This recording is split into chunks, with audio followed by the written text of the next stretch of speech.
neçə il bundan qabaq xalq cəbhəsi sədrliyindən getmək haqqında düşünmüşəm. Yoldaşlarıma da demişəm. Amma bugün bu represiyalar şəraitində, mənim əqidədaşlarımın o həbsxanada olduğu şəraitdə, bugün bu mübarizəni davam etdirmək belədir. Ləyaqət tələb edən bir zamanda mənim kitabımda qaçmaq qərarı yoxdur. Məndən mübarizəsi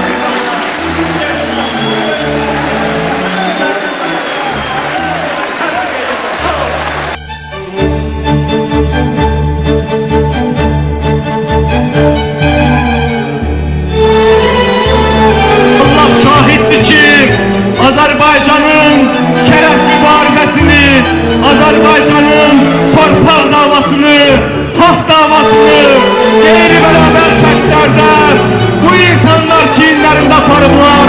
Siz bu milletin həmişə başını uca eləmişsiniz.